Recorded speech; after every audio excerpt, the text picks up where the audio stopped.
3. Sit 1, 2, 3, 4, 5, 6, 7, 8, 9, 10. 1, 2, 3, 4, 5. Last one. Hey! One up.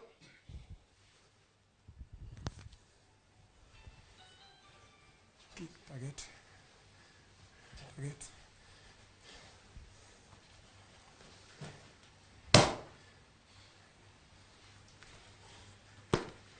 Lori.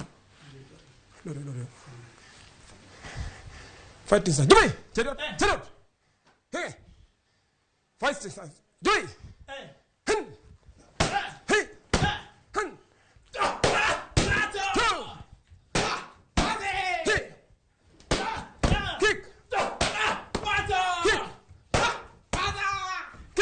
Drop kick. Hun. Ho. Hey. Kick. Kick. That Bodorio. Batting 1, 2. Hun. Ho. 3. Kick. Kick. Kick. Kick. Hey. Okay. When they spin kick. Say, hun.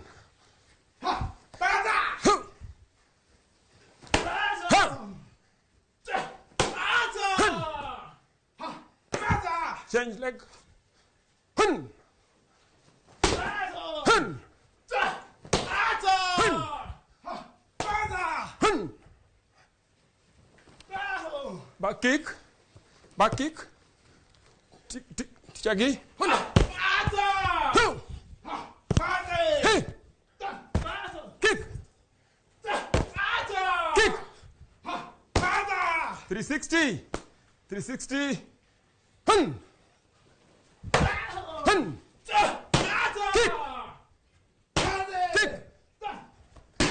Kick. Change leg. Kick.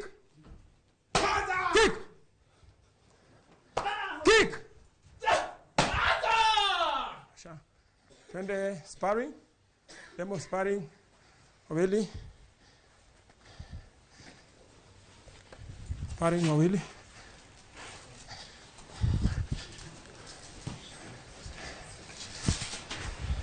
Jump home. Jack.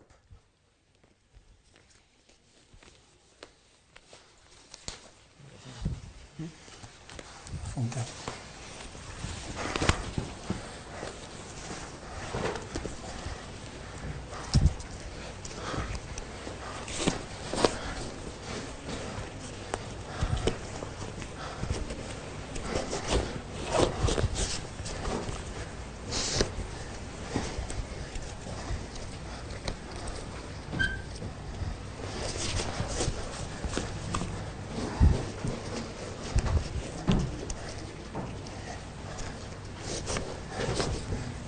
Malaysia, apa yang nafil?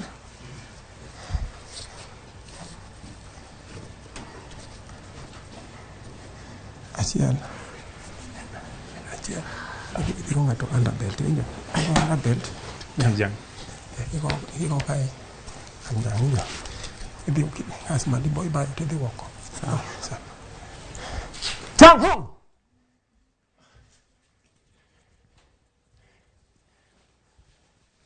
Serius? King Change. Thank you.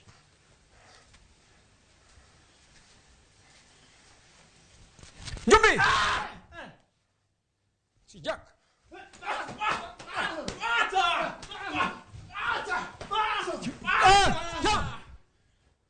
Jump! Come jump. Leo. Hong. Gamjam. Leo.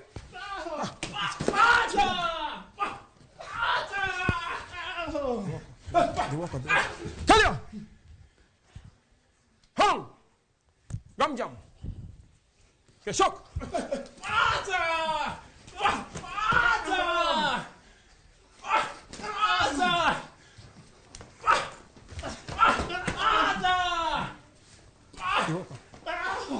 Hello. Hey. Chang. Chang Hong. Chariot. King. Hong Chang Su. Hey. Ha! Ramogi en chenro mar pautuke. Chenro mar pautuke ginan benda nyalo winje matin. Kara kamano kawuono wakelo ni gima pok ni neno nyaka nene chenro mar pautuke. En chenro kata tugo miluongo ni Taekwondo.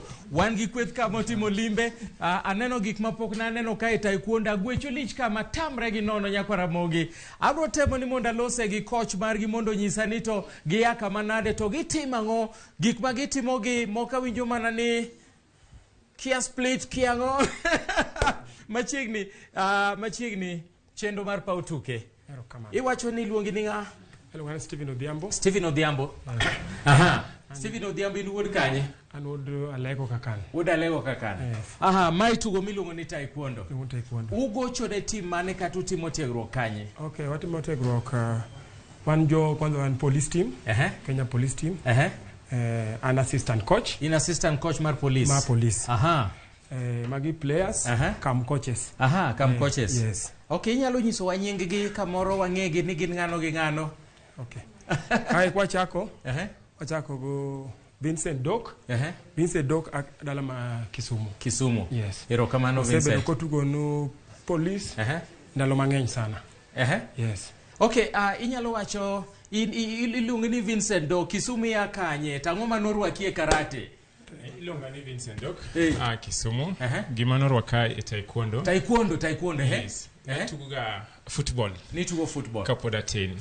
Then ochopo kinde mane ne joma ne watugo football. Ne Kenya sana. Ne Kenya. Naido ka yom mano kanyal konyora. Koro ne aparo ni ere kaka nyalo konyora mondo abed motegno. Then osiepna no invite e Taekwondo mondo tug Taekwondo as a self defense. Then kanyo kana chopo e Taekwondo taido ka opogore gi self defense. Ji ok puonjre mondo mi ogore. Then kuma no adhiecha wayudo ka kocha puonjo gimo opogore, puonjo sport. Then onyisa ni tugo ni inyalo tuge mikonyri gi kit ngimani. Onyalo miyo iweri gi dhaw mang'eny. Then kanyo na loko pacha tachako tugo awera gi wach mar self defense. Makoro nyaka sani setugo Taekwondo igni adi? Apago chiko. Igni apago chiko. Kamano. Ichako kija igni adi kama? Nachako late, nachako kan gi ga apaga bich. Yes. Igni apako chiko kigwei. Yes, kagwera kamano. Kamano. Erokamano. Wachako winja ne jawinjo machielo ni jatugo machielo ni nyiswa ne nyingi mondi nyiswa ni to ang'o morwaki e Taekwondo. An nyinge longa ni Sheikh Balala Gao. Ana sebe Kolunje, but adak Nairobi, adak yo Mathare. Ana no soya Taekwondo gi jaminwa. Kaput na this. Nyaminu obogo Taekwondo. Okogo, no dhi temo. To tame to ngisa ni kora ne mola dhi. Mano ne back in 2000 nono. To koro chakre chieng'ro nyaka sani asebet ka tugo. Makoro kana atieko school, to nadonje police team. Ema asebet ka tugo negi for over 8 years. Be nitie kama usedhi mopogore gi tugo Nairobi ka kende, nitie kuonde musedhi tuge Taekwondo? Wasewuotho ahinya gi team mar police. Wasewuotho ahinya kata oko bende wasewuothe mang'eny to waseloyo mang'eny. Nitie Taekwondo moro madhi gore coast aparo ni December ka. Nitie Taekwondo madhi gore coast dwe ni week mabiro. Yes. Week mabiro. Ubrodhi? Wabodhi. Most probably wabodhi represent. Congratulations. Thank you. Mia nera uwe machielo ni mondo niswani. Kato kuwachi, labda unaweza kutufahamisha unaitwa nani na ni kipi kilikuvutia katika mchezo wa Taekwondo? Taekwondo kitu kwanza mimi naitwa Boniface Muswi, Mbuki. Alafu Taekwondo ni mchezo ambao unakufanya kuwe fit throughout. Hata ukitembea uko na confidence. hakuna wakati ambao utakuwa na wasiwasi ile ya maybe nikifamiwa sahi nitashikwa tu ngeta mara hiyo na nitaenda hivyo. Okay, kwanza ni self defense na vile vile ni sport. Vile unaichukulia sana unaichukulia kama self defense ama sport. Zote zinakuwa sawa. Hiyo ni package moja mzima, uwezi ondoa extra moja useme hii hapana. Na unatazamia kucheza mchezo wa taekwondo hadi lini? Mchezo wa taekwondo nitacheza hadi uzeni, because hakuna siku itakuwa like taekwondo yes make. Mumewahi kwenda mashindano mengine labda nje ya nchi, na kama wewe umewahi kuchaguliwa kuwakilisha polisi nje ya nchi? Hiyo tuna mikakati na hapo tunangojea sana na tunatamani pia tunajiandaa kwa mambo kama hayo. Okay. Yeah, tuko tayari. Haya. Coach, maybe nyalo nyiso wanito in kaka japuonj ma taekwondo. Bedo ni jalup japuonj in ne chako taekwondo nango. Ang'o mano terie mokwongo? Taekwondo na chako karo awach ni koro an gigni 20. Na chako kani secondary school. Anya atieko secondary. Awach ni na chako kani secondary school. Yes. Ne mokwongo naneno ka gini bena kano ka ji gore to abende kaka na chako nan jampira mokwongo. Nan jampira. Asomo school mo kanyo ilongona Anduro primary school. Achage primary school. Bago kana kuonde mana amake goal aka goalkeeper. Ka ukaenda di school won St Anthony mokwongo. St Anthony benan ja football. St Anthony Kitale? Kitale. Yes. Korok akanya ema chake taekwondo. Yes. To in kaka koro japuonj sani igeno mati mango be nitire kaka jo taekwondo be bedo professionals kaka footballers samoro dhi e pinje ma oko dhi gocho ne team moroko be nitire professionals mag taekwondo mose wuok Kenya magocho ne team moroko? Okay, so far kaka nyalo wacho niya Kenya usegolo ji madongo mokwongo kachako wacho mano. Kachako wacho wase represent Olympics ma achiel kuom ni jaluo manyako. Ilongo no Milka Akinyi. Okay. The late Wamwere. Mago se represent wa Olympics. Okay. Yes. To kako rangiyo taekwondo ni aneno ka lot of action ni manaka gigwecho. To kachaka ngiyo karate bende dwa chalo manaka man. Okinyisa pogruok mantiere kin taekwondo gi karate? Mokwongo taekwondo origin mare kata chakrok ne. Chakre Milambo. Milambo in South. Yes, South Korea. Kanye mo chakre. Yes, koro taekwondo en from South Korea. To karate and from Japan. Yes. Mane pogruok? Marario. Taekwondo watigu ineno magi longo ni body protectors. Magi gengo impact. Body protectors. Yes, magi? Body protectors. Magengo kori. Magengo kori to kere me isko go point. Kai mikigoyo ti yudo point. Okay. Wasedhi ngana mamalo. Ochopo kama kigo gini wan gimoko ma gilo on electronic. Okay. Ogos ma kigo ni tino ka decrease screen okno ngene ni kigo ni to ngato dhi kwali kamoro. No. Okay, mule to decrease screen. Exactly. Then taekwondo mostly watiyo gu undamo manyuduni. Yes, matindo. To karate wai mabor mokwongo. Impact mar kudo gi kangum. Taekwondo okwago ngato from chakroka kadhe piny above belt level. Mano kama ntiere chest protection, yes. Wika okgogo lwedo. Mano makosa. Kae igo tielo kende magoka. Tielo. Yes. To tielo krwake gimoro. Kaka sani wachopo migoyo kigoni to ndiko kacha. Ntie mirwako ilongo socks mag electronic irwako tindika. Mage mako make impact gini. Take sensor mani yeka. Okay. Sensor man tie matielo cha. Makoro judges ok nyal mai. Judges ok mai. Yes. To koro un kaka jok mago taekwondo ni. Yes. Future maru en nango nikech bedo professional ok yot ahinya kaka mpira. Future maru taekwondo e Kenya ka sport ma taekwondo serikal okawe nade. Bentie kako konyo. Taekwondo okonyo. Awach no konyo. Shida matin tu en tie kamoro kama mantie maber. Yaka bedie kod goch kon go kon. Okay. Yes. So nitiere samoro mantiere kaka boxing, nitie ga levels, nitie jo black belt, ago be un gi levels mag taekwondo. Wan kodo. Wachane. Ichako taekwondo. Ichako level mapiny. Ichako go msip ma white. Msip marachar. Marachar. Kiwo kanyo. mano msip marachar nyiso ni onge giming'eyo kanyo. Onge giming'eyo. Ipuonjori. Yes, idonjo ni kidonjo gym mano msip moko mano minyalo irwako. Okay. Then kiwuok kanyo tidonjo yellow belt. Yes. Kiwuok yellow belt idonjo blue. Kiwuok blue idonjo red. Okay. Marakwar. Aha. To aneno ka boxing nitiere jomo yiene gi rwako kata mana headgear mane boxing. Kene gin jo amacha nitiere to nitie jo ma professionals ka ginok girwaki. Une taekwondo nitie ngamo yiene rwako magi ngamo ko yiene rwako. Awachi ni taekwondo en Olympic sport mokwongo. Olympic sport mokwongo. Yes. Koro gimoro timo gania wa minimize a lot of hinyruok mang'eny ka odwa no minimize. Owino kwarwa ku gik machala ma. Okay. Yes. Kichwo ka to kinti wacho ne ng'ane nego wod ng'ane ka ng'ane nego taekwondo. Okay. Oyo lokre janeko. No. Kopogo wiye mang'eny olokre janeko no. Okay, en kamano. Okay. Yes. Koro awuoye gi ng'ata chiel nitiere shouting moko manoti moseche migwecho ti ha he mago tango. Okay, shouting miyowa confidence mokwongo. Ki shout tido ka in gi confidence mar face opponent mari. Mar ariyo ki shout gato lungs magi obu magi yawre. Koro inyalo train seche mang'eny ka pod in gi ngufu mar train cha.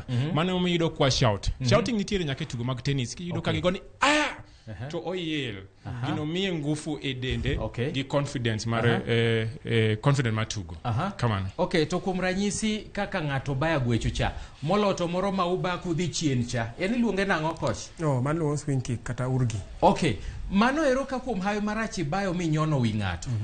Man ere ka miyude point mang'eny kinyono kanye kata kigwe kanye. Okay, wan gi kicks mopogore kata gwecho mopogore.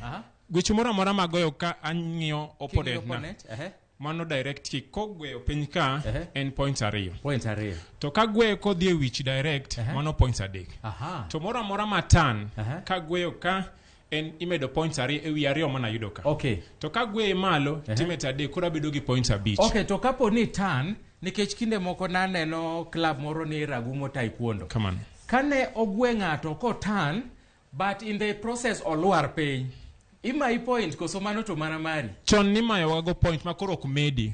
To igama nyocha koroni nyogi loko. Ka tan tayudo time imia point ok maya. Yes. Iluongo ni turning obedo en technical technique. Okay. Koro ok mai nikech itimo mateki timo technique motegno kabisa. Okay. But yudo. Ero kamana inya adwa ni monda wuoye kodi kendo. In kaka jal matimo taekwondo ne wawacho ni nitiere respect moro maungo to self defense bendo nego bet. Ere ka ku balance gini. Ere sami nyalo tiyo gi skills magi mondo mi kikigwe ng'ato kata ka ng'ato wang'o yi nikech ing'eni mato sport. En self defense ndio ng'ate mo wang'o yi to ko ataki. Ere ka ki balance mondo mi kike hiny ng'ato nikech in gi skills mag timo kamano. Nitie gik mipuonjowa, wan gi tenets, wan gi self control, wan gi courtesy. Koro ing'eni ibotiyo gi self control man. Ing'eni wachako ko ang'eng. But at the end of the day uduogo bet less. Joma bet less go mago joma sports oseyiero. Bendo oseyiero sport no. Makata kadha ochopo ing'eni ibo hombo ng'ato komondi. The best way of self defense komondi iombo ng'ato ame dhi ring. Ichalo ng'amo bolore mok dwa lweny. Nyakitur to kokelo wiye to ha nyakiro ka life you bet threatened. Ka minyalo dhi ti there but ka life you bet threatened as much as in sport but you kode kendo kaka self defense. Okay. Muna practice wakati gani, saa ngapi, na labda una kazi nyingine unafanya, unaenda una balance namna gani kazi yako na mambo ya taekwondo? Labda kuna kazi nyingine ambayo unafanya inakupatia mapato kando na taekwondo kama sport. Una balance namna gani wakati nyakati zako? Taekwondo kwanza ni passion. Ni passion. Na kitu yote unafanya out of passion. You create time for it. Whether you like it or not. Ni kama kwamba sahi ukuwe na uzoefu ya kufanya kitu masaa fulani. Hiyo masaa hata ukuwe na tight schedule aje, utajifix upate umefanya ile kitu. So taekwondo mostly morning hours mpaka saa 4 saa 6 ama hata saa 4 saa 7. Safi. Nyakora Ramogi in gi thuolo mar oro note machuo. Ka in gi penjo mora midwa penjo ewi tugo mar taekwondo, in gi thuolo mar oro note machuo ke laini marwa ma en 2-3-6-0-0 2-3-6-0-0 ninyalo orona ote ang' wanapenj wendwa mondo mi ginyiswa ni to chal nade, iparo nang'o e tugo mar taekwondo, bende inyalo donjo e tugo mar taekwondo, to kinyalo donjo nitie penjo midwa penjo. Haya, maeri duoka kendo kuom coach, ere kaka utimo recruitment? Ng'ato ni dala kacha gombo donjo e taekwondo to pod en e age moro, age chakre kanye mu recruit mondo mi odonjo e taekwondo? Gik moko te ber kichako kitin. Yes. Wan adawach now kaka an. That's okay. So no kwa put a lot of emphasis from sports. Ne watch no so matek ibo wicho blue band mkati. Koro ne a lot of emphasis no keto ka book. To but sani. Watch out sports apart from somo be nyakisomo e class. But maybe nyakiti mo bende. Okay. Yes. Koro gimoko ta cha kwa tindo. Kwa tindo kwa biro yes. Champions wachako joma tindo. Okay. Mi paro ni sama nyathi potin kata ka kipuoje to bende en e school. Yes. Okonyal tiyo gi skills moyudo marach. Taekwondo mokwongo en a discipline sport. Okay. Mano. Okay. Koro wapuonjo gi discipline mokwongo, gi restrain themselves. Okay. Wachako as far as kindergarten. Yes. Okay, to mondo mi itim training maber. Yes. Ingeni sama itimo training mar football ka in goalkeeper. Yes. Ng'ato nyalo go shot matek nikech opponent mudhiro mogo bro go shot. Then you need to stop the shot. Yes. Sama une training mar taekwondo, wach ni ji ariyo mong'ere gi, koro gine action. Yes. Ng'ato gwe wadgi rabidhi, to kohinyore. Kae en gania wadwaro points ng'ama dhi lo wadgi. Yes, koro en championship en. Okay. Yes. Koro ibende kaka in ng'ama in opponent na. Nyaka ng'e na ago kwano machal kama. Achon mai kopo na attack e ground kick. Amie en atege mondo ayud gimoro. Amie nyalo mondo go ka takete ang'e kaka bet mondo go kata anadwar wiye. Koro ng'en ka go ka to yudo ariyo to kigo wiye to yudo adek. Koro ng'anan mbele. Koro en a matter of two calculations matin to yes. Yes. Nyakwara Ramogi en tugo mar taekwondo magi duto yudo mane paw tuke. Maeri e kaka bende watime chieng' Jumamos ka Jumamos. Ere kaka ipuonjo jok matindo makor kodonje e taekwondo, ere kaka gikawo muda marom nade mondo ging'i ni yawa ma to sport maber, nikech ng'eni samoro odonje to ng'ato gwe wiye dichiel to acheri ma ok abede. Nitie joma osedonje taekwondo to juma mokwongo girengo ng'eny sana. Ng'eny. Gin kaka kijana wacho. Yen passion ma okichunyi. Passion. Gimoro mata mitimo ka okichunyi ka. Kata gadiemi machal nadi idoka doka. An kana achako game mokwongo na dhi dala ma Kisumu. Kisumu kae mokwongo kabisa kapo dani secondary school. Ko adhi dala ma Kisumu. Ng'ato nodum bogwe dhoga ka. Bila kena gi odonjo gine pien odonjo lakino godonjo tien. Doka chiemo for 1 month.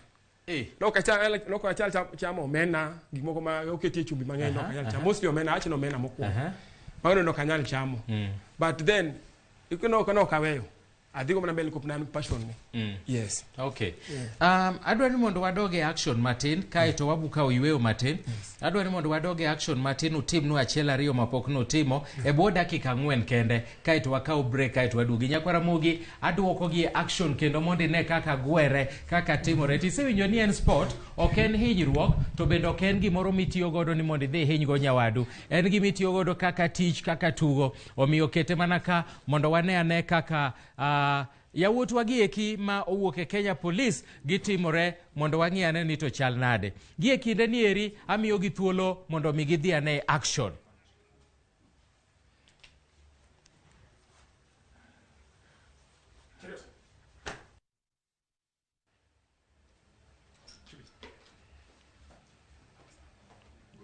Defense 1.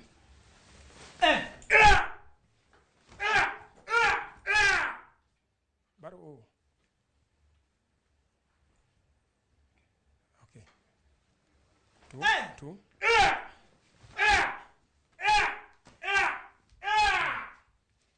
Baro. Again, here's the second one. Marariono. Jubi. Jack.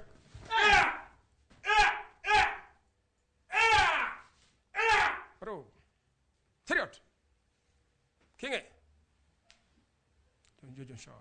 Relax.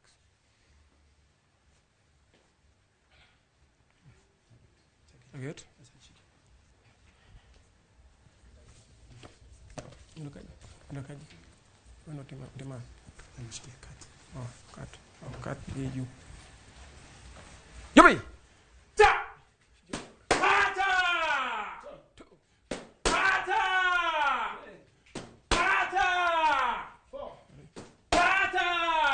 Change. One. Pata! Two. Pata! Three. Pata! Four. Pata! Last one. Pata! Chariot. Hinge. Bas Ramogi mane kaka watime kaeri en chenro mar karate mabende ne wakelo ni kaeri kara kamano wakawuoyo matin Ramogi ka waduogo kendo wakelo ni kweth machielo mar nyithindo matindo mabende gwe karate idwa neno kaka gwero miyo ka in gi nyathi pacho kanyo magombo tugo mar karate kik idhi mabor wakauma na yueyo matito ni ha we bed mana kanyo malongo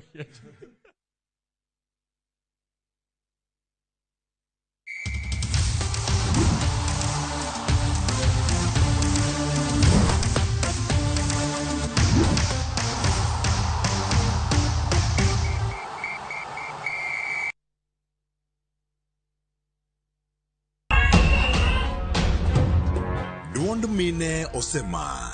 Representation mag mine osechako menyore. To sani duond gini oseyudi e lony kod lai mopogore opogore kaka siasa. Monego watim en empowering the women. Somo. Education mag nyithindo timore okang' machalo nade. Ohala mag joma mine. Wang'eyo ni mine nigi ting' matek kande ohala mag small and medium enterprises. Thieth. Weche mag tuoche. Watim capacity building one network with the health department. To kod mamoko. Jalieta kelo ni duol gi chienge sukangeso sa deko tieno e Ramogi TV e chenro mar mine wacho.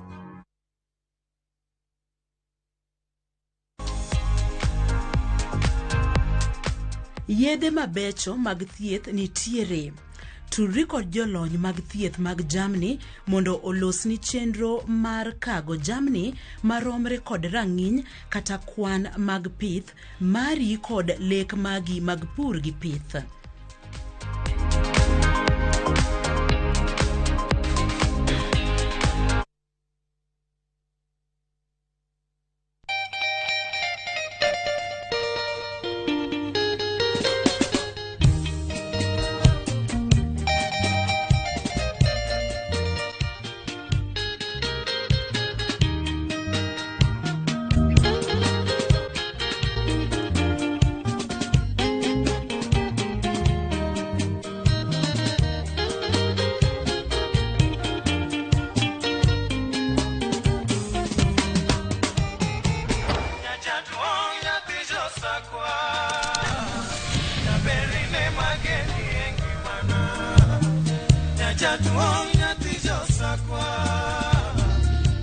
Radio Ramogi, Cartoon Jaluo.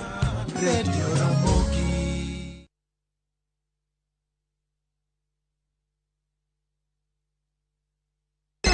Gada sim, tupo side. Biga lukukula wa achabi. Wa achabi. Okunyal bedu maber moloyo ka. Unanipa vigezo na sababu ya kukupenda. E chenro maliet kendo mamit mar ngolo e piny luo duto. Watmana di mamiyo aparo nyaba manyo te kotiendo. Tudri kodwa mondo iwinj thum maliet. Chekifala mekam na mezubana na chekia kisubari mambaru mekam na meja. Miel manyasani. Pasonge kando hapa ni kudensi. Kod neno jothumbe mihero. Riuri kod jota chenro, Lind Ramogi, kod DJ Kolo, e thum Dagmor. Geso ka ngeso, sabichu tieno. Mana e Ramogi TV. Collect fare kwa boda au matatu ukitumia ViewPay cashless na uqualify for bima ya 100,000 shillings pamoja na medical cover ya 20k na permanent disability cover ya 100k kwa 5 bob pekee. Dial *236# today to start using ViewPay cashless. The Voice Africa Season 1 is finally here. Stand a chance of winning $100,000. Registration is now open. To register, visit www.thevoice.africa. Fill in the registration form. Submit a 1-minute video clip of yourself singing without any instrumentals. You need a valid Airtel line. Registration closes on Sunday, November 20th, 2022. Music, your passion. Africa, your stage. Connected by Airtel, the most affordable network.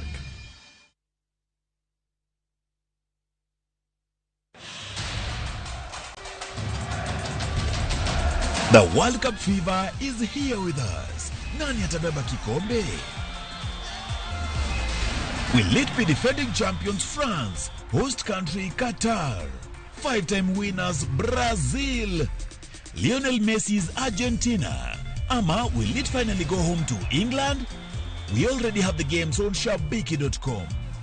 Weka prediction yako sahi when the odds are still high on who you think will win the World Cup. Ushinde chapa. Mapema ndio best. Strictly not for persons under the age of 18. Betting can be addictive. Play responsibly. Shabiki.com is authorized and regulated by the BCLB. License number 416. Shabiki.com.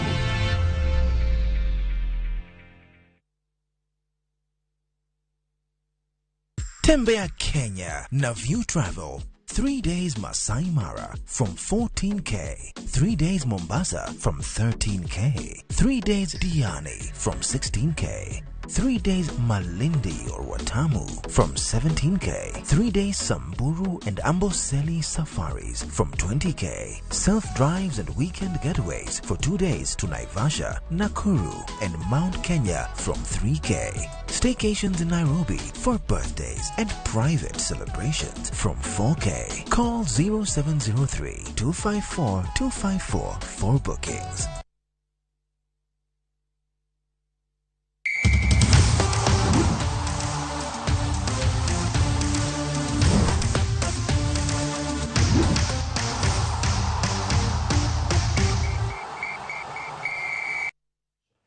Chariot.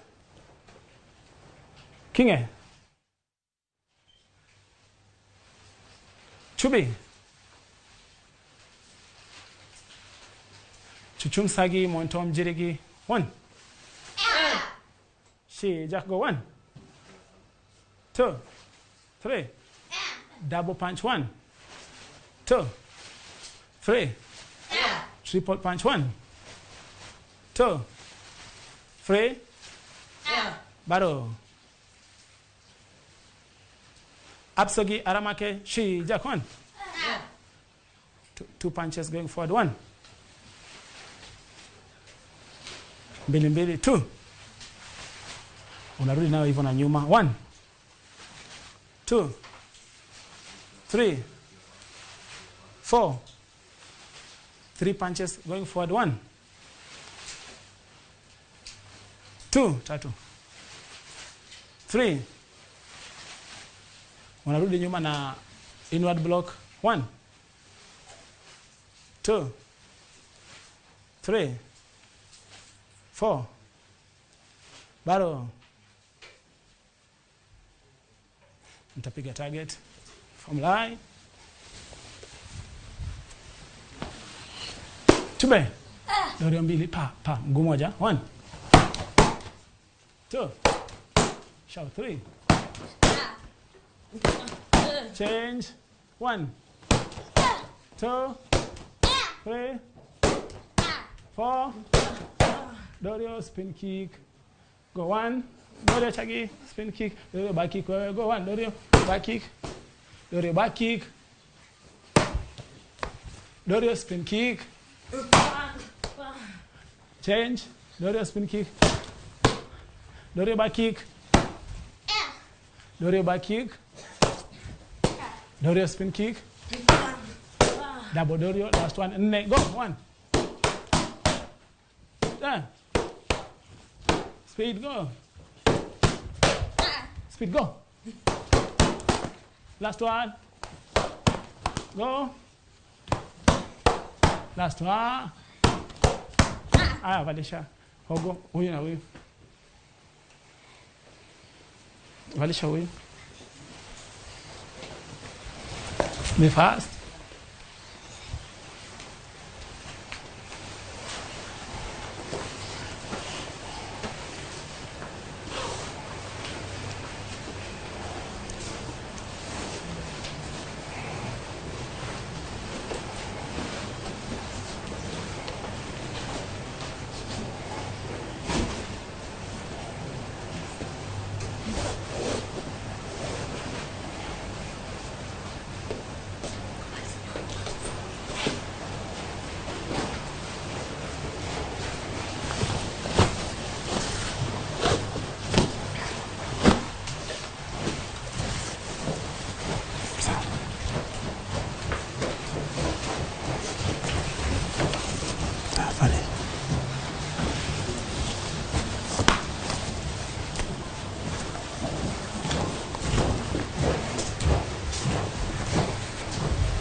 Cheret.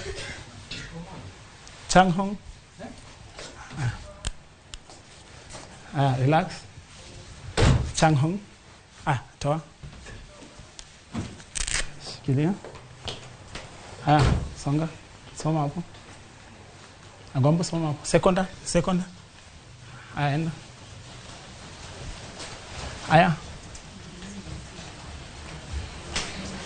Chang Hong.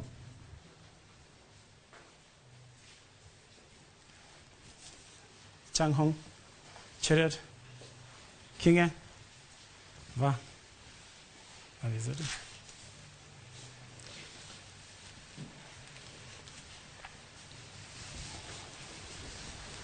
Chube. Fight. Shadow. Faster. Sikuje huko kwa kona. Kalio. No holding. Fight.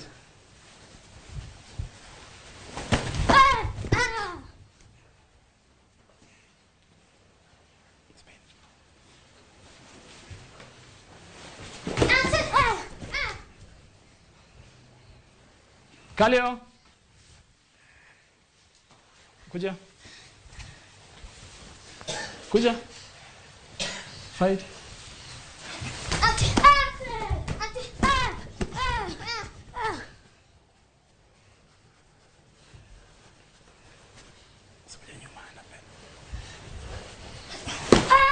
Kalio.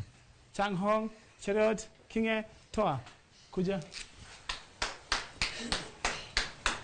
Ipedo gi winjo pamo ne nyako Ramogi. En tich matek mokalo ne nyithindo matindo. Akia ni nyithindo gi joigni adi kinyalo paro? Nyithindo gi joigni adi kama? Ma joigni 12. Wanyalo kawo microphone mondo wawinj ane ni to nyithindo gi gin joigni adi?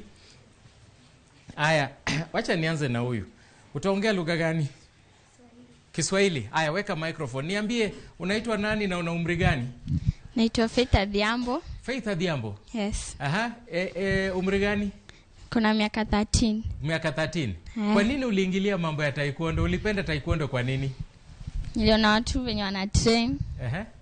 Nikaipenda tu. Hauoni kama unaweza umia ama mnafunzwa vizuri hamwezi kuumia? Tunafunzwa vizuri. Hamwezi kuumia. Asante. Sasa unachezea club gani ama tu ni training tu? Nachezea Paradiso. Paradiso. Thank you. Haya, mwenzangu hapa unaitwa nani? Andy Gatli. Nani? Andy Gatli. Andy Gatli. Gatli. Okay, Gatli. Okay, niambie wewe una umri gani? Niko na miaka 11. Uko na miaka 11? Yes. Kwa nini ulipenda mambo ya taekwondo? Ni sport ambayo kupiga, shika microphone vizuri.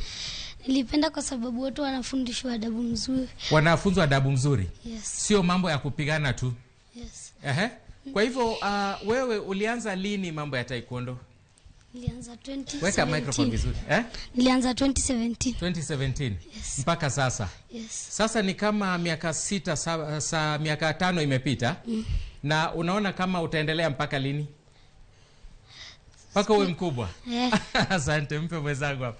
Haya, niambie unaitwa nani? Naitwa Nikita Adhiambo. Nikita Adhiambo, miaka ngapi? 12. Mbona ulipenda taekwondo? Watu wanatrainishwa vizuri na pia adabu. Na kuna adabu. Kwa hivyo unaona utaendelea na taekwondo, utapenda sport nyingine? Huwezi penda hata volleyball, mambo ya football mbeleni hapo? Haya, asante sana. Haya, rafiki yangu unaitwa nani? Titus Ucheng. Protas Ucheng. Miaka ngapi? 14. Ulianza taekwondo lini? 2020 mpaka sasa. Club gani? Paradiso. Kwa hivyo unaona kama kocha kama Paradiso ni inakupeleka vizuri. Asante sana. Ningependa nizungumze na kocha mkuu ambaye anasimamia mambo ya karate hapa. Alafu tutawapisha watoto wengine ambao wako angalau waweze kufika stage. Nawashukuru sana kwa kuhudhuria kipindi chetu cha Tuke. Asanteni sana. Kocha, karibu upande huu mwingine. Naam kocha, karibu sana kwenye kipindi cha michezo Ramogi TV. Asante. Labda unaweza kutuambia unaitwa nani na mambo haya ya karate uliyapenda vipi ukaanza kufunza? Taekwondo kumradhi. Tunaona yanafanana kiasi. Kwa majina naitwa Gerard Marango. Mimi ni treasurer wa Kenya Taekwondo Federation. Treasurer wa Kenya Taekwondo Association. Na mimi ni kocha mkuu wa Kenya Police. Wewe ni kocha mkuu wa Kenya Police? Ndio. Na katika kikosi cha polisi tuseme mambo ya taekwondo, watu wa kuanzia umri gani ambao wanaruhusiwa kuingia kwa Kenya Police? Manake katika mchezo wa kandanda kuna wale wanatoka chini wakiwa tu kwa hiyo timu alafu wanakuwa. Polisi mnataka wale ambao wamekomaa ama tu mtu anaweza anza akiwa mdogo? Kwa polisi kawaida mtu andikwa akiwa na miaka 18. So mkiingia pale kama ni kikosi ya GSU inakuanga hiyo ni lesson kivyake. Ni subject ya kila mtu anafundishwa mwenye ameingia. Lakini siku hizi huwa tunaangalia sana hawa wana vijana wadogo hawa wakiingia wakati wa recruitment wanatafutiwa nafasi ya kuingia kazi ya polisi. Tukichukua wakiwa wadogo inakuwa ni mzuri zaidi. Sababu kuna wengine ukianza kufunza wakiwa wamekomaa inakuwa ni ngumu kiasi kushika, lakini akiwa ameanzia akiwa mdogo inakuwa ni afadhali kabisa. Na hii sport ya taekwondo mbona hatuioni sana katika shule za msingi, shule za upili? Haiko sana. Mnafanya nini angalau kuhakikisha kwamba watu wengi wanaingia kwenye hii sport? Kwa mashule taekwondo iko, lakini haijaenea sana kama ile michezo mingine.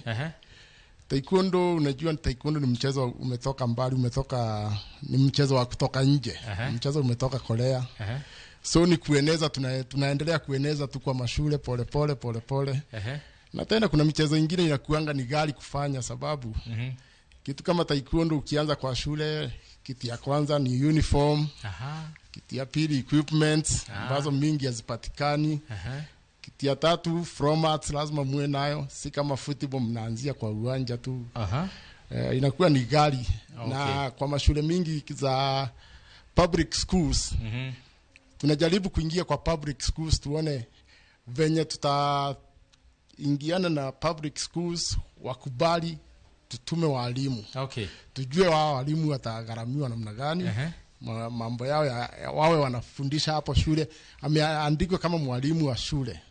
Na tukitazama mchezo wa taekwondo tunaona kuna mateke, kuna mangumi yanarushwa.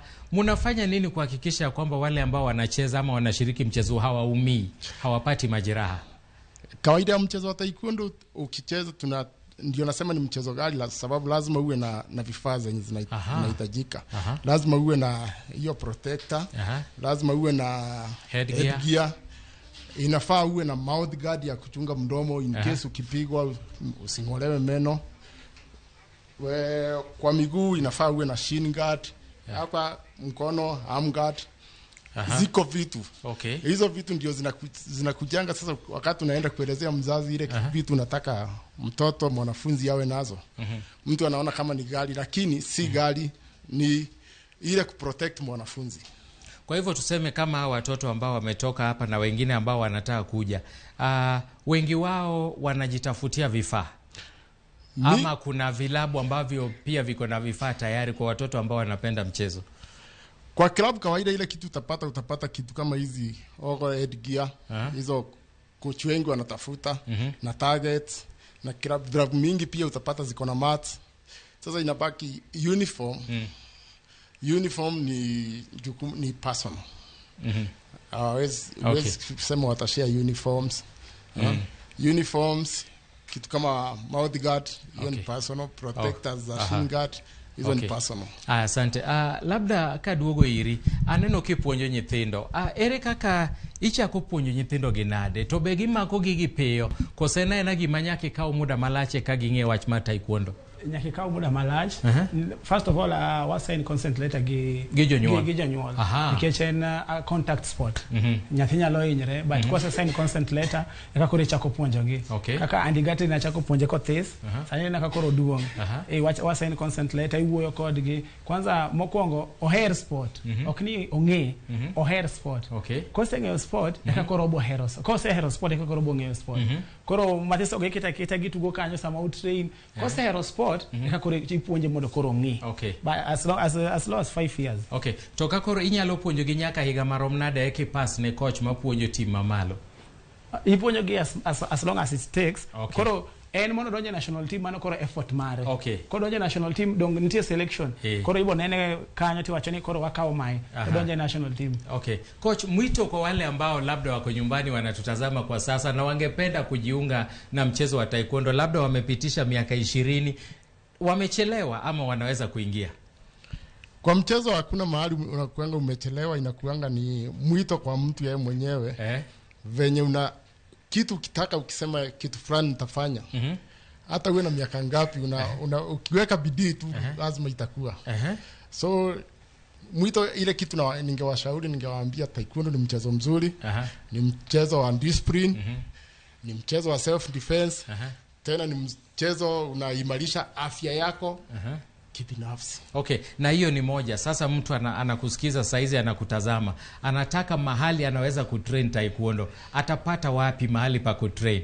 Centers za taekwondo across the country. Hapa Nairobi centers za taekwondo ni mingi sana. Tuko na Mathare. Tuko na South Sea Police Pavilion, hiyo ni center moja. Tuko na center ingine Safari Park.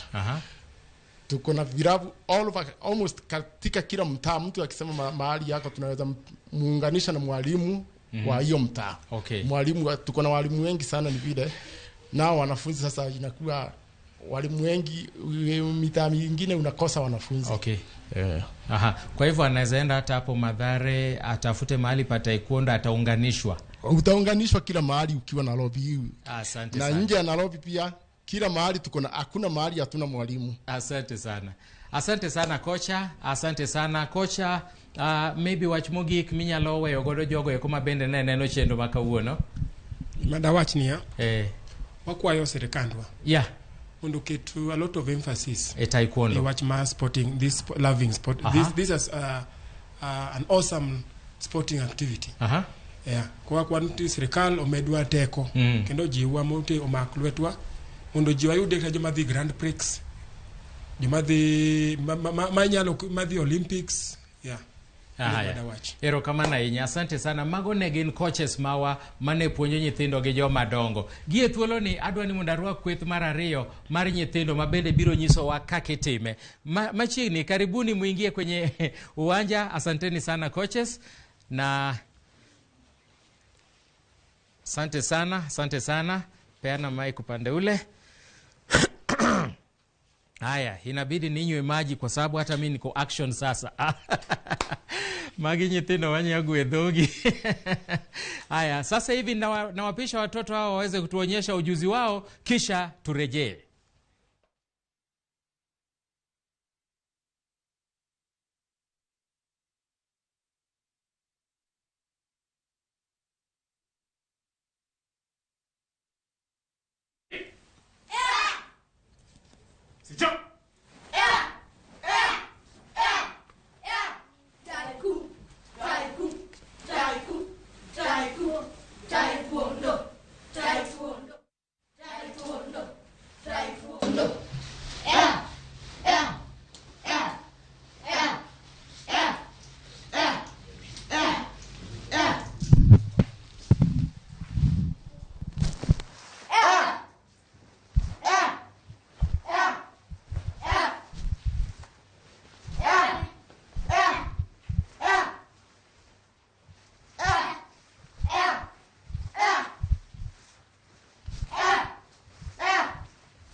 Shout.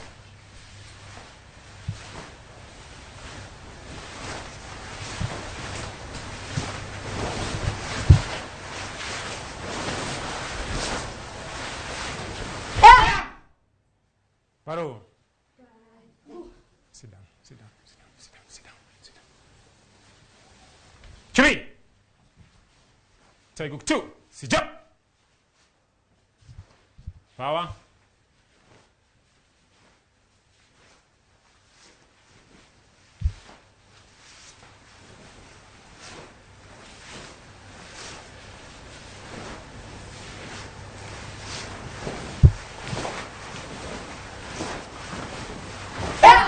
Paro. Tafanya Taekwondo 3. Sit down. Tafanya Taekwondo 3. Direct. King it. Taekwondo 3. Chubby. Sit up.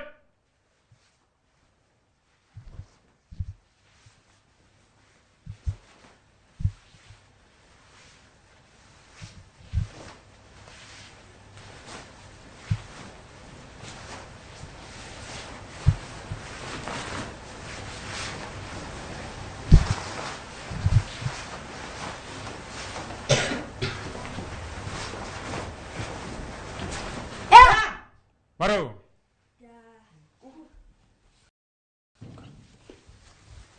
Target. Done. Target. Rudi pale.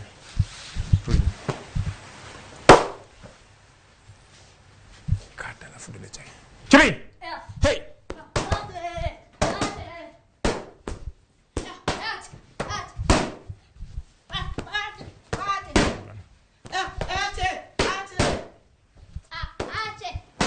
Let's go.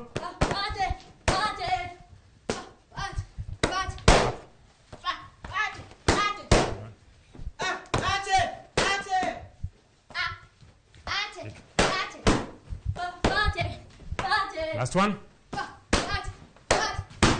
Hogo. Hogo. Zakwa hogo. Akbar.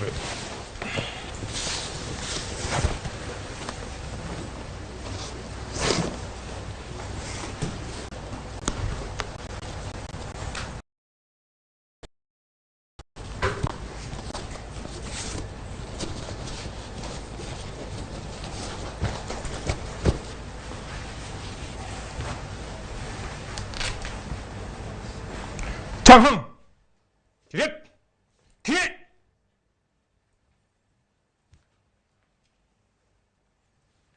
Chubby.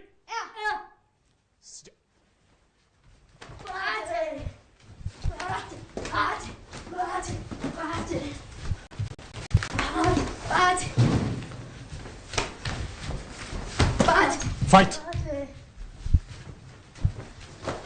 Get up. Home. Comes up. Get up. Fight.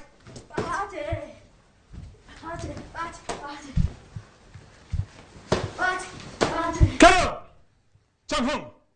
Get. Kick. Toggle. Back to your line.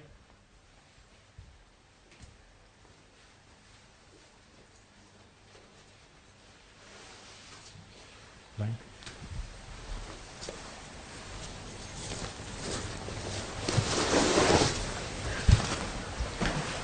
Back to your line.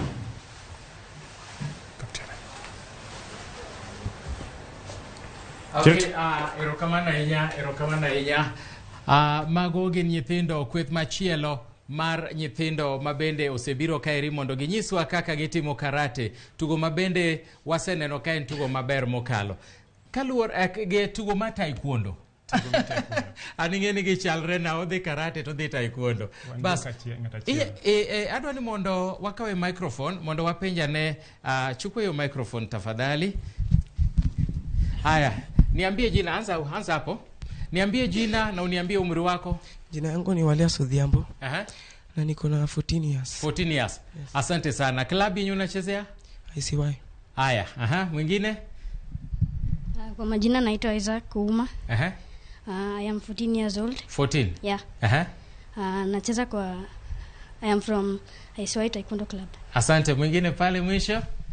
Kwa majina ni Victor Chiang. I am 12 years old. Na nini kwa ICY Club. Haya, mwingine hapa nyuma? Pitisha mbele, sawa sawa. Kwa majina ni Delvin Odhiambo.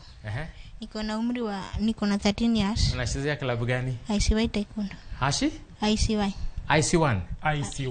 ICY. Yeah. Asante sana. Mwingine hapa, rafiki yangu niambie jina. My name is Gideon Robert. I have 12 years old. Which club do you play for? ICY Taekwondo Club. Thank you. Haya. Aparoni kawatieko wach mogik. Nyithindogi in gi microphone. Nyithindogi sama kuru puonjogi taekwondo usekawo consent kuom jonyuol. Kapo ni hinyruok moro timore, ang'o mutimo? Ukawo responsibility, udhi thiedhogi koso ang'o manyalo timore? Taekwondo kata tugo motimo ni hinyruok nitiere. Lakini mokwongo sami tugo kata sami puonjo nyithindo, ok ikete pachgi ni gibiro hinyore. Kaka no osewacho ni en sport. Nyathi moro amora mipuonjo kata jal moro mipuonjo, okete pache ni adang'eyo gima tugo en. To kopo ni hinyruok oyudore, in kaka ng'ama duong', ok in mana japuonj kende, in kaka janyuol ne.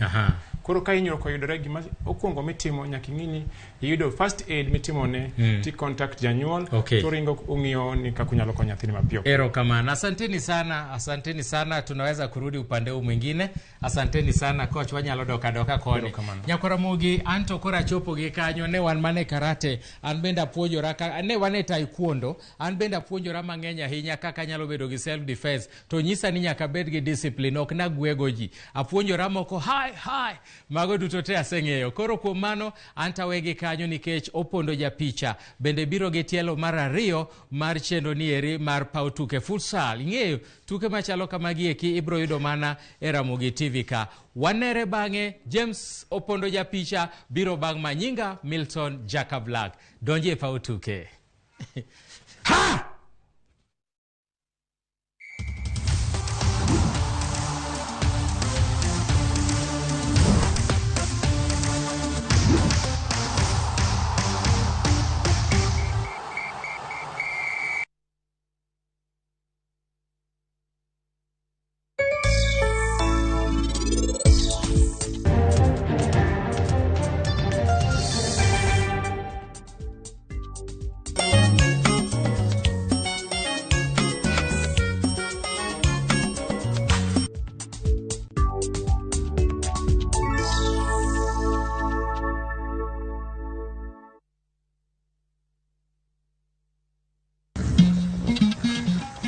Oganda en kitgi. Joluo bende wan gi kitwa. Wakelo ni luo kitwa gi timbewa. E chenro mar 111. Ngeso ka ngeso, saa 1:45 mar otieno, girabala kwasi wad girajabu.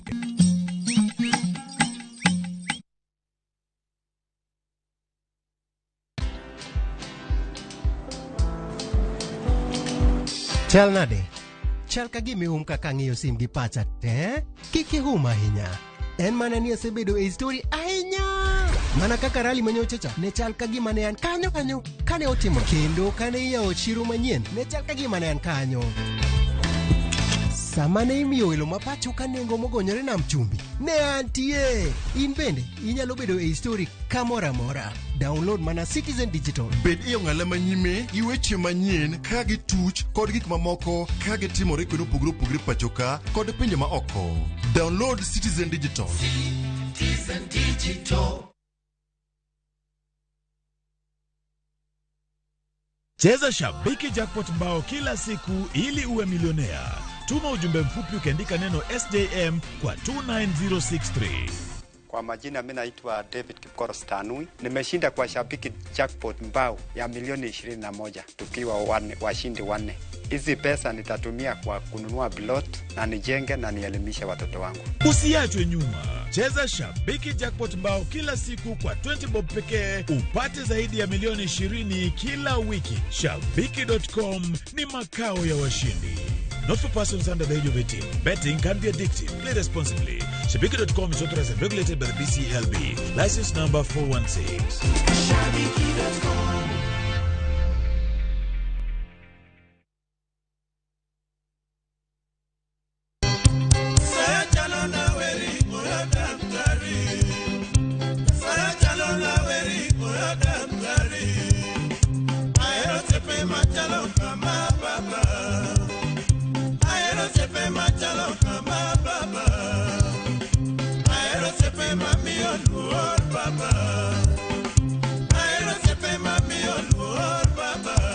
Dial *860*419# to get Oyo Daktari.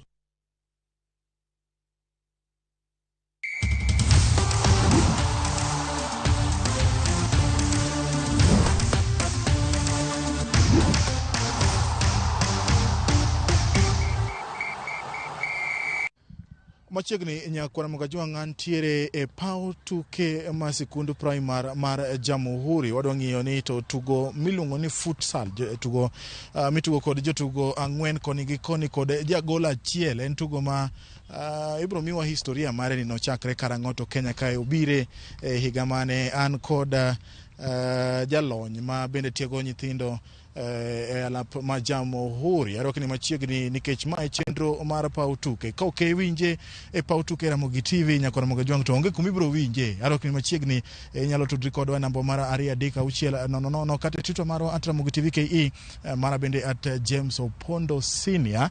Arok ni machiegni jowe makatwenga neno kusechako wote modhuro. Machiegni ado ni monarwaki e chenro mar paw tuke. Inyiso mokwongo ni to nyingi nga to ija kanye to tugo ni en tugo mane? Iluonga ni James Omondi, anja game. Kendo anema achako futsal e Kenya. Nago mpira chon ni Kenya. Agocho ni Kenya higni machien ka. 2004 ne wadhi Tunisia wa Cup of Nations. Koro asetemo go mpira ndalo mathoth. Koro kana we go mpira to abedo coach. Baso kore ma kana dhie course mar FIFA mar grassroots football. To na yudo ni nitie futsal. Grassroots football. Tiyudo ka Kenya ka onge futsal.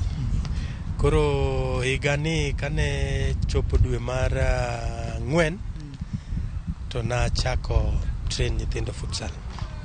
Mabende ne wadhi Germany September tournament mar futsal. Nen tour futsal gi football. Koro experience no emo kelo ka mondo mi wachak koro wuotho gi futsal e Kenya mzima, wadhi e counties mondo wami nyithindo opportunity mar goyo mpira version moro mopogore. Nikech futsal nitie World Cup futsal, nitie Olympics mar youth mag futsal. Koro en mpira ma nyiri bende goyo. Koro jite nigi opportunity mar dhi go World Cup. Koro kochuno ni nyaka ng'ato beda ni en ng'at moro ma deadly sana ka mondo go futsal. Pogruok mane mantiere e kind futsal to kod adhula ma pile ma ong'eyo migo kod ji 11? Maduong' mokwongo ineno mpira ni ka bounce kama dong ineno ka en low bounce to moro ni ka bounce moro ni ka bounce dong ineno ka dhi malo. Koro mano difference mokwongo. Low bounce nyiso ni puonjo nyithindo mondo bed gi technique maber mar handle mpira. Koro kogone pass control ne bedo maber. Alafu o improve skill mar dribbling nikech surface ni opogre gi kata astroturf to opogre gi makawaida gi. Koro yudo ka dribbling nikech en a bit heavier. Koro dribbling puonjo ng'ato bedo gi touch maber mar dribble mpira. Koro mana achiel kuom tofauti. Then igoye ji abich and more intense. Omiyo ng'ato paro piyo. Omiyo ng'ato onge ng'ama lazy. Koro yudo ka en pogruok ne ni oyie ni ng'ato donjo to wuok nikech en very demanding. Koro iwuok makata oko ting lakini nyaka ng'is referee ni substitution timre. Koro bedo kong'eyo ni namba fulani owuok, namba fulani donjo, nikech gin referee ariyo, ok en referee achiel. Koro dongineno ka pogruok nitie, kata training ne opogore. Kae wa emphasize mang'eny technical ability ma jatugo, passing ne, kako receive mpira, kako dribble. Onego bed no nyalo chenjo ng'ato gi reception mar mpira kende. Nikech gin ji ang'wen, pressure nitie. Koro nyaki ibed skillful ma gi touch ni mokwongo ibit opponent. Koro pare ni sikitime pile inyalo bedo jatugo maber machanade. Iparo nade nyithindo mitiego gi, nikech aneno ka in gi rawere ma pod tindo, pod itiego gi. Jogi nowuok e adhula ma ji tugo 11 koso ni kao gi kapod ne pok gidonje adhula, nikech transition moro be nitiere ma ji onego beni bedo go, nikech opogre en gi pogruok maduong' kaka winjo.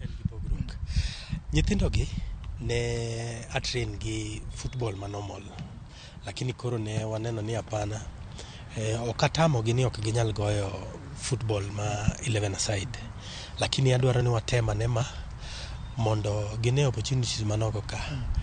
Nikech kaka dwe mar 4 higa manyien wan gi trip ma Germany, ginyalo dhi mondo gigoche gi wazunge ka gine kaka jogi go gini. Nikech king'iyo kaka Africa, Egypt, Morocco ing'eni e champion sani. Gine manyocha gidhi e World Cup mar futsal 2021. Morocco no chopo quarters, Egypt no tieke first round gi Angola. Koro mane league ma agombo ni mondo Kenya bendo tim nade ochopie. To kochuno ni gin nyithi town kende manyalo go mpira ni. Gini pare ni kaka koro county magwa Manyanza ka. Dong ji mang'eny sana mpira otamo, yani opportunity mar gocho kata ni Kenya tek. Lakini gi futsal wadwa timo gimoro mopogore. Owachi kaw example kaka Homa Bay County. Homa Bay County paro ni pawe gi ok nyal losi, nikech ok gin expensive loso. To kata ka koro ni tek, colleges adima wan go Nyanza, hall go emiloko tiketo paw futsal. Bas wadwaro portable goals iketo to ji go futsal. Futsal inyalo go gi ng'ata ng'ata, kata joma nie prison, kata joma nie forces wa ma dhie peacekeeping maduogo man gi mental problems. For rehabilitation kinyalo go ma jok ma kata mana tie county governments pressure ng'eny. Godhiambo kamae ginyalo chokore to gigo opira ji abich. Lakini en gimoro ma mental health bo improve, physically ability ji bo improve. Joma kata nigi ailments moko matindo kaka obesity, ang'o girigi, magi e games manyalo konyo gi mondo gitim nade ngima gi obed maber. Tiparo nade iwe wach mag sirikande mag counties makaluo. Ndalo duto waneno mana ka kigero alap, to waneno mana ka ji gero mana pewe mag adhula. Kidhi Homa Bay chapodo moko, kidhi Siaya podo moko. En ang'o monego beni sirikande kata governors modonjo e telo, kata bende mago ma pod dhi mbele gi telo e counties wa Manyanza, onego beni timo mondo mi tuke mamoko gi bende miyo mi mbi motegno? Koro kaka koro wawach ni futsal, paw futsal ni king'iye inyalo go e basketball, inyalo go e volleyball, inyalo go e futsal, inyalo go e netball.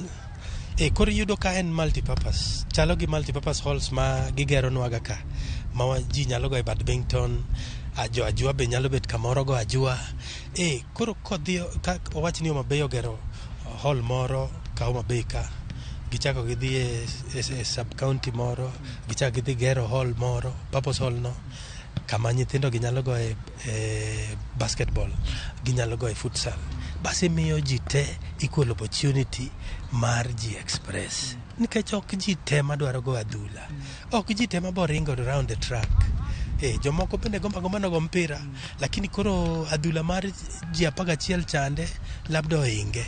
Lakini mani migo indoni ma to nyalo goyo kendo nyalo wuoro kaka wanyalo bedo gi ji mang'eny sana mago futsal kendo wabo bedo gi team ma strong sana nikech an agombo ni World Cup ma next mondo Kenya odhi ogo futsal. Waneno timbe kata tuke madonjo manyien ma pok ong'ere gi mondo mi los team madhi nyaka tuke mag World Cup odwaro omenda mang'eny, odwaro jok ma kata kembe kata ji giwegi manyalo biro mondo mi ochwal kony. Kaka kocha kendo ng'at ma ochako tuke mag futsal, ang'o mutimo mopogre nikech aneno ka un kod lek mar dhi e tuke mag World Cup? Gima watimo mopogre en ni wadwaro ni futsal ni kik obede gi siasa nikech siasa ni miyo gik mang'eny kethore. Ne kaka nyocha wabedo band mana nikech gik moko matindo. Koro wadwaro ni gini obed gimoro ma iringo go maler, maonge ywaruok, maonge gwandruok manono, lakini amen ni mondo ng'ato oyude opportunity mar goyo mpira. Nikech kata FIFA bende wacho ni nyaka wami nyithindo an equal chance mar go mpira. Ok ji tema bogo version mar 11 aside. Jomoko dwa go futsal, jomoko bogo beach soccer. Koro opogore. Koro we wamiye jogi gimoro mopogore maonge ywaruok, lakini gimoro ma kata ka ng'ato oneno to boneno gimoro maber. Corporates kata ko join to ubedo accountable. Ging'e no omenda gi otimo kama. Kata ka en ni olos pap to en gima nenore maonge ni iwacha to tim nade ok timre. Koro accountability no ber gima okuongo monego bed ni ji tim nade ji ng'iyo. To mane gima wadwaro ni watim. Wadwaro ni walos gimoro ma bang' higni 5 ng'ato koneno to wacho na adier futsal ni emonego bed ni nitie. Tok ni wadwaro ni wama jogi bende mar 11 side na. Wadwaro mana ni wang'is ni nitie gimoro ma inyalo tim differently kendo bobedo gimoro maber makonyo ji te. Nikech an ng'e ni an privilege na go mpira. Agocho ni Kenya. Nyo adhi Germany baneno kaka joka run futsal gi kaka gi manage football. To gik makamaga idhi kacha tikelo ka titimnade implement bas ji neno gimoro mopogore kamano. Iparo nade watimo ga tuke mopogore anyalo paro nitiere tugo moro miluongo ni kabadi masani timo maber pacho kae, nitiere tuke mag curling, nitie tuke mikelo mawendo. To ka wuoyo gi jogi duto pachgi en ni mondo tugoni tuke mapok ong'ere gi mondo kele sikunde mondo mi nyithindo mapod tindo pod inyalo yudo thuolo mondo mi osomgi ka pod gitindo. Tugo mar futsal, paro ma un go en mane? Paro ma wan go en long term plan en ni mondo futsal odhi e skunde. Wachak gi primary schools, wadhi e secondary schools, colleges, gi universities wagi, tertiary colleges gi universities wa. Basto wabedo gi leagues mag colleges, wabedo gi leagues mag high schools, wabedo gi leagues mag primary schools. Nikech par ni wan gi Olympics mar futsal youth. Target mar youth ni kanye dong ni mne skunde gi donge. Alafu koro World Cup to ni jok mi boyude colleges, nitie jok ma iboyudo ka atrain kage, nitie group moro ni. Koro en both nyiri gi yawuoyi ma onge ni waweyo nyiri kando, jite wadwa ni wadhi kama. Nikech side mar nyiri no bende an gi jok moko mabong'iyo weche mag nyiri kamano. Wang'iyane adaduoki chien, wang'iyane counties wa Manyanza. Ilieko na kapoke wachako twak marwa ni un kod paro mar dhi e counties wa Manyanza mondo uter tugoni. Nyiswa chenro maru mag tugoni ahinya to ka wadhi e counties makaluo. Koro gima waparo mondo watim, anan sani adak Homa Bay County. Gombo ni achak gi county madakie. Basto wadhi wawuo wan gi proposal maber mane wandiko ma wanyalo present ni jatelo mar sports mar Homa Bay County. To Homa Bay County kende wanyalo share gi Migori County, wabo share gi Siaya County, Kisumu County, counties wa Manyanza, mondo mi wa introduce futsal. Nikech futsal en alternative maber mabo konyo nyithindwa in terms of kwanza ber nikech ang'o obo create employment ni coaches nikech wan gi jo German ka wabo organize to gibiro to gipuonjonwa coaches mag futsal, gibo puonjonwa referees mag futsal, gibo puonjonwa dakteche mag futsal, mago employment to wabo create chakre county piny e sub county kucha. Nikech wanyalo keto ni sub county ka sub county bedo gi team, bas wabedo gi tournament ma wariero go team mar county, wawachin kata ma Homa Bay ma ginene kamano. Then wabo yudo opportunity mang'eny sana mag employment ni youth in terms of coaching, playing.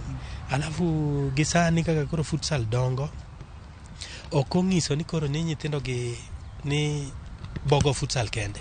Nitie jok moko mabo bedo exceptional nikech ng'ato kaka koro ineno ng'anene Neymar giri ogo futsal kapod tindo, sani gin PSG. Nikech ang'o dong ineno technique ma Neymar nigo, reception mare mar mpira kende osekalo ng'ato, mago technique mabedo developed e futsal. Koro pare ni e Nyanza mzima wanyalo develop talent aina ni.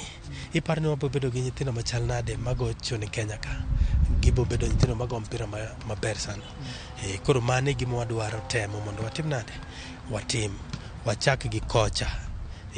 Bas koro nationally ka to gima wadwa timo ma immediate sani, wadwa loso tournament ma wabo incorporate ex players gi manyocho retire machiegni, ok ji ka an jo manyocho retire machiegni, ji kako koyo giri, nedi giri side mar nyiri.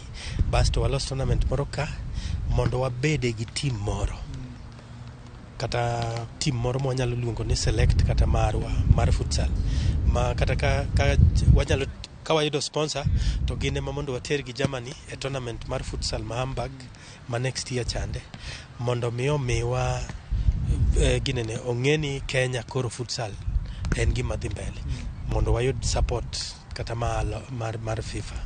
Kamano. Ada duoke tugo koro nikech aneno ka gol ni mae gol mutiyogo. Mae achiel kuom gonde mwatiyogo. Lakini gol mar futsal en mita 3 lachne to gi mita 2 borne. Odwa chalo gi moro ma inene pap moro ma kochacha. Koro nikech sani okwa need sani emomiyo watiyo gi matindo gi. Koro magi itiyo ga atiya, magi konyo ng'ato e technique mar passing. Nikech koro kikete kacha to i make sure ni target mar passing ne en below ka. Nikech futsal ok oyie ni mpira kal wiya ka kata wiyi. Mane penjo ma adwa penjo nikech ka mita 2 wawacho mita 2 nikech mita 2 kibuok piny kanyo mita 1 chopo ka en kamoro ka. Matine ni ng'ato kogo pira to konego be ni chopo malo kae kosango matimne nikech kiyudo ng'at moro ma moyo mita 2 to dhi chung' e gol no nango ka en jagol.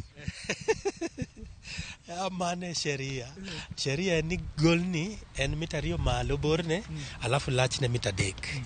Jogi ne okelo gigi mondo mi ng'ato develop technique maber mar shooting, mar placing. Nikech ok ochuno nyaka bed ni gol maduong'. Gol matin no inyalo bedo gi technique maber tiloyo. Koro o improve sana technique mane berne. Koro ingeni ka kutime mo en game maber sana. Iparo nade ng'at matugo futsal kodhi e adhula ma ji 11 ohinyore koso en vice versa? In fact kodhi e adhula mar ji 11 iboyudo ka en fit moingo jo 11 cha. Gin ji 4 parane scenario e pap mar 40 by 20 ni. Gin ji adi? Ji 4 magocho. Iparo ni fitness mane mang'ani nigo ka? Nikech ok obichung'. En osiko ringo ma odware. Oringo odribble. En ga 1v1 sate. Idhi attack, iduogi defend. To onge sliding. ni sijui ni ng'ato dwa yombi tackle. Mano gima onge futsal. En gi red card koso yellow card koso? Mano inyalo mi red card. Ting'eni ko mi red card tibet oko kacha. Daka dek. Ochalo gi rugby? Ochalo gi rugby. Kata ginene don kata mna basketball imiyo ga ng'ato time out moro matin. Kata mna futsal nitie time out.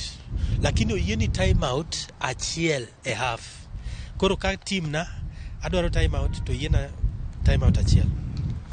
To ng'eni seche mago futsal ka mpira wuok oko to time ichungo. Ka mpira duogo to kendo time no dhi mbele. Yani ok dwar ni wa waste time. Time mantie nikech en dakika 20 kende. 20 half achiel. Dakika pag beach half time alafu dakika 20 kendo. Lakini koro tegemea gi federation inyalo neno ni en competition maber. Unyalo medo kata 25 minutes oyienu. Oyienu lakini ok kal kanyo. Hinyruok mar jotugo? Hinyruok to kinge ni sport mora mora nitie ng'ato ne labda dribble mpira to oginene ankle ne ohinyore lakini pok aneno ng'amo tur nikech tackling marach no onge. En a bit safe. Lacerations gi miyudo mang'eny ne ng'ato twist ankle kata mna pok aneno ng'ama nigi serious injury mar chok pok aneno kamano. Kapoka adhi e yueyo wang'iyane ni en chakre hignadi nikech football cha waneno ka nigi kidienje mopogore opogore under 7, under 10, under 12, under 15, under 21 nyaka senior. Ma nigi rang'iny ma opogore opogore koso gin aina senior team? Ochako kuom nyithindo ma johigni 7. Jahigni 7 ka idho malo. Jahigni 7 ni ipuonje motor skills, kako nyalo ringo, kako nyalo coordinate hands, gi eyes, coordination, gi tielo.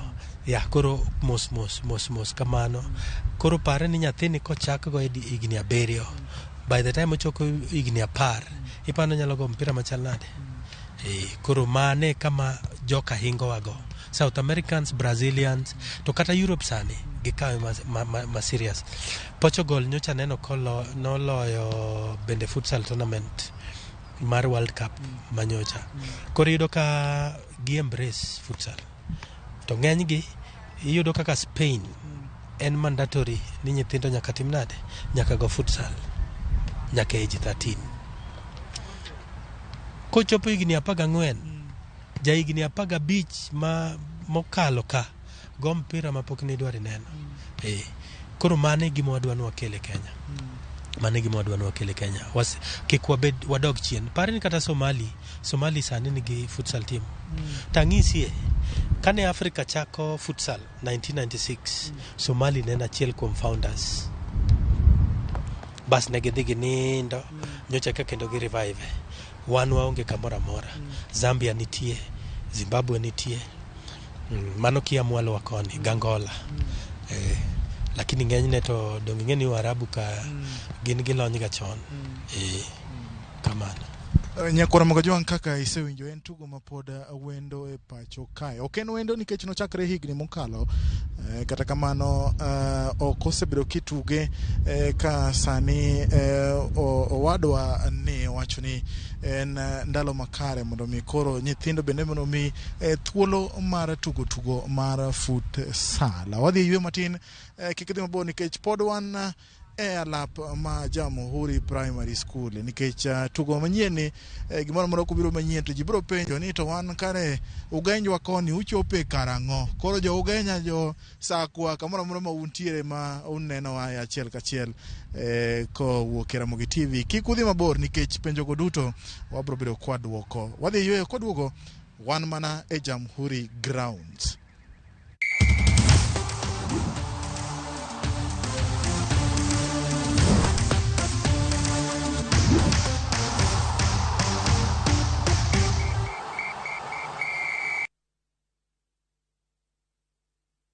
Shabiki.com is all about jackpots, live games, casino, virtual games, weekly promotions, bet builder, bet share, and 24/7 customer service.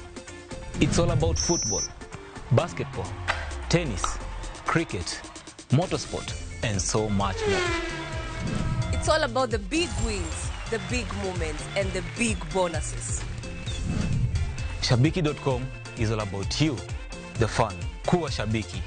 Play now. Strictly not for persons under the age of 18. Betting can be addictive. Shabiki.com is authorized and regulated by the BCLB. License number 416. Collect fare kwa boda au matatu ukitumia ViewPay cashless na uqualify for bima ya 100,000 shillings pamoja na medical cover ya 20k na permanent disability cover ya 100k kwa 5 bob pekee. Dial *236# today to start using ViewPay cashless.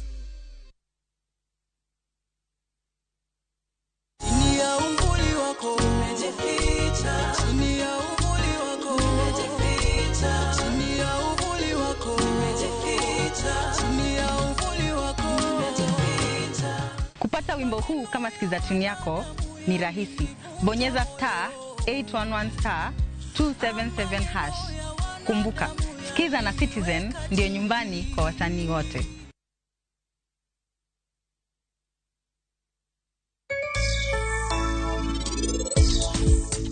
Apenj input iyo wang negi manotimre nyoro. Bihana sai ni winja. Wewe anamwona tap. Ana winji maber mak ngana ni okadwe beche mang'eny sana.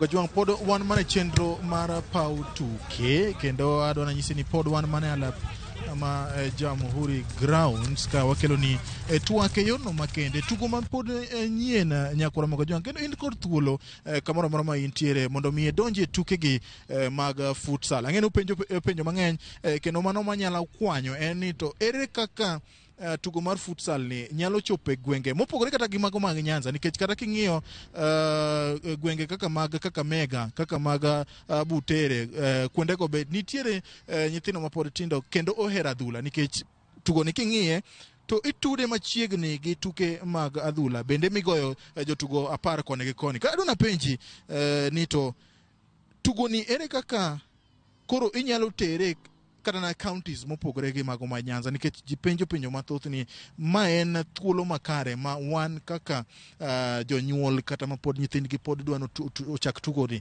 ere kaka wang'eni ere kaka ukawo nyithindo ere kaka ukepo mondo mi nyithindo odonje tugo ni mar futsal.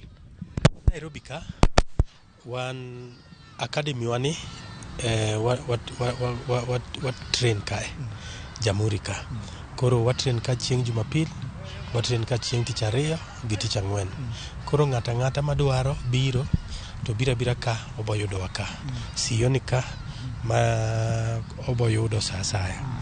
Alafu Kenya to nikech en part of grassroots football wadwaro ni walas gi federation ineno ka sani giseduogo e office wabo wuoyo kodgi mondo mi nikech en part of football mondo mi wakony gi roll out program ni nikech ng'eni gin gi gik mang'eny sana momako gi mpira. Koro futsal ni be ok inyal rewo. Koro nikech wan nyocha wadhi kata Germany wan gi expertise mar ng'iyo futsal ni wanyalo ng'iye on their behalf. Bas walas kodgi mondo mi wakonyre through their branches mantie county mondo mi waland injili mar futsal e Kenya mzima. Kamano. Wang'ene tuke mag adhula waneno ka nitiere World Cup, nitiere Africa Cup of Nations, nitiere Sekafa mar East Africa. Futsal be nitiere tuke mopango kaka jogo ma omako tugo ni yono makare. Kamano. Africa nitie total futsal Cup of Nations. Nitie. So manyocho otim mokalo ne nitie timba boro. Koro wadwaro ni edition mabiro ma next Kenya bendo bedie. Koro wabed timbo chiko. E World Cup bende nitie mabiro 2024. Ma bendo nego bedni wa Kenya beda chiel kuomgi. Sani gima nitie ma motivation en ni dwe mar ang'wen higa manyien Big James ni gi invitation mar dhi Hamburg futsal tournament.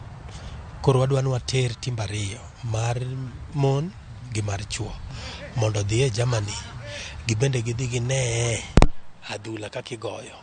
Koro ken limited ni nyithindo moten gi kende kata mne county kucha pod wanyalo yiero to bas watero gi Germany, part of cultural exchange.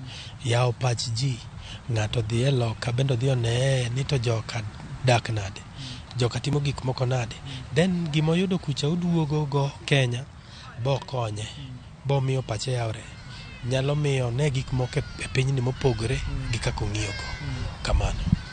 Iwuoyo maber kotudre gi counties wa to en ang'o minyalo wacho ne jotend migepe mag counties ahinya to matayo weche mag tuke? An gima kwayogi ni Nyasaye omiyogi thuolo mar konyo nyithiwa mondo ng'ato ochieme talanta mare. Mae en mana avenue achiel mwayawo ni nyithindwa maginyalo chiemogo. Nikech long term en ni futsal ni bobedo gi league migoyo ma Kenya. Wan gi yie ni waboyudo sponsors ma nyithindo gi bochul mshahara maber. Kendo gibobedo gi opportunity mar dhi go World Cup, mar go Cup of Nations, mar dhi go tournaments kaka ma Hamburg go.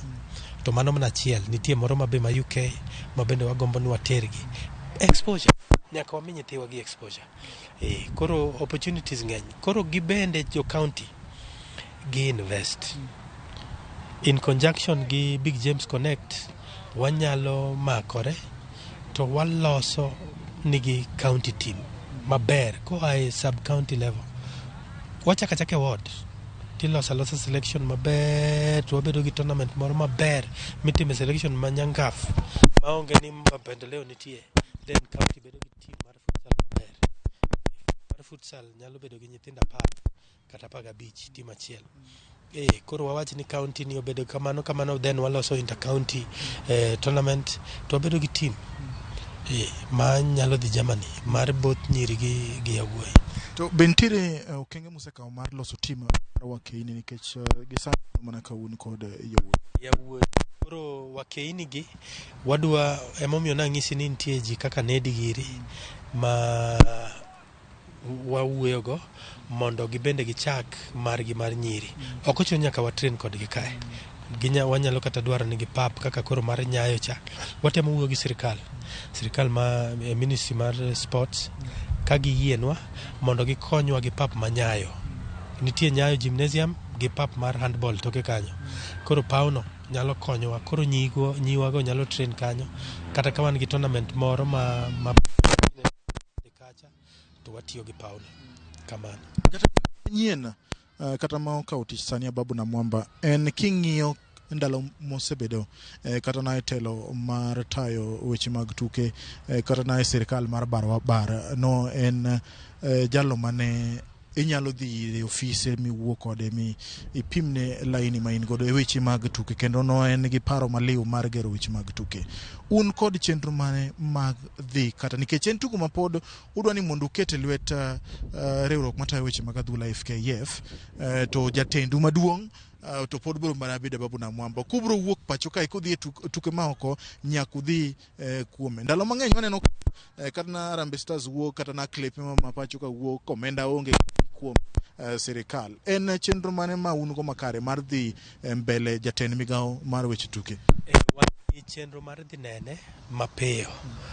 Ka Nyasaye otele to wadhi nene mapiyo kabisa mondo wabed kode piny mondo wang'ise chenro ma wan go.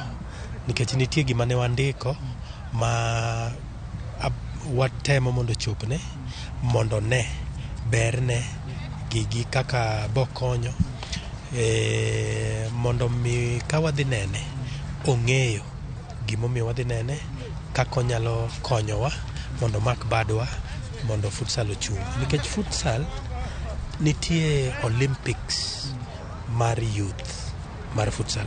Poko kete Olympics ma main okete mana youth. Koro kinda piny chieng' moro nokete Olympics ma main. Lakini currently wan gi futsal mar youth. To sirikal ema nyalo konyowa.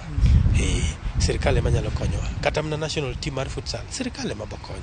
Wan gi Nyasaye ogwedhowa, wan gi jong'wech, wan gi boxers, wan gi netballers, wan gi ji migepe mopogore opogore. Kata mana futsal ni bende bo bedo yo ma nyithindo yudogo kaka timre nade, kaka chiemogo. Nitie mabo bedo coaches, nitie mabo bedo trainers, nitie mabo bedo daktache, mane futsal ni. Koro en avenue maduong' mar employment. Ochako mana gi county koidho malo. Koro mano mana avenue achiel. Koro sports king'iyo kata gi system okel sani mar somo mar CBC ni, dog neno ka gi emphasize more on talents. Nitie jok ma maybe en ober gi gik motime lwete, ng'ato bende nitie maber e sport, onyalo ringo, onyalo go boxing. Koro en system ma encourage gik makamage. Koro jonyuol nyaka beda gi chuny, kik ging'i ni nyathina ngimane koro rach, an nawe architecture draftsmanship tadonje mpira, to mpira no konya. Mpira no konya. Koro okochuno ni kok dhi kata university kata okitimango ni koro ngimani orumo gi kanyo, hapana. Nitie alternatives kamano.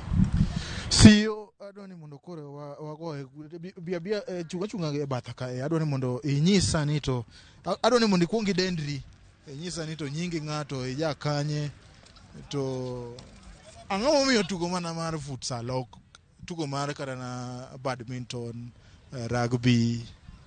Mokwongo iluonga ni Kennedy Obaye Ondiala, an wuod Homa Bay, an wuod Suba, Homa Bay County, dala mar Sindo. To king'iyo mokwongo futsal wa develop interest kach ball in Kenya, ball yamana thurwa kochacha ma ball ng'eny joball yamana thurwa kochacha. Koro en gima na wadongo kan wang'eyo ni mpira en gima a recreational thing marwa. Koro omiyo na develop interest mar mpira ni mos kamano. Na chako mana gi having a small club town dala kochacha ma osebedo karan kata oran nyaka sanieri, longo ni Sindo Victoria Club. Koro Sindo Victoria Club ni en club mosebedo supported ahinya kod Big James Connect. Gimora bedo kwa timu waseno ni futsal ni ema nyaka koro nyalo ketonwa matek, nyalo ketwa wadhi mbele maber kod weche mekadhula. Nikech no futsal mokwongo mana kaka ne jatendo wacho, ituge gi space moro matin, ok odwar space moro maduong'. Kasto jok matuge bende tin. Koro seche moko yudo kunde moko, especially kaka town kairi e weche mek school, ineno ka skunde mang'eny onge kod playing ground. Mano e challenge mano waneno kabisa. Koro neno ni ere kaka skunde gi inyalo ketgi mondo nyithindo tugi. Katika gidok estate to gimana gintie mana gorofa. Ka gintiere school gionge nafas. Koro waneno ni kata dining hall en kuma inyalo tuge kata mane futsal. Nikech ball bende ok bidhi malo ogo sailing. Dwaro ni ball ni piny, en mana piny. Koro waneno ni futsal ni en game moro maber, nikech bende ok odwar gik moko mang'eny. En game moro maber ma kobedo embraced maber aluora marwa, en onyalo konyo ji mang'eny. Nikech game ni entiere kaka wase kete okang' moko ma onyalo konyo go ji. Mokwongo wachako kod ministry mar somo, mar education. Mar education kaka wachono, obro konyo skunde monge kod ground maduong' mondo mi develop talent. Kaso kendo kwachako dhi Ministry of Sports, mae bro kelo negi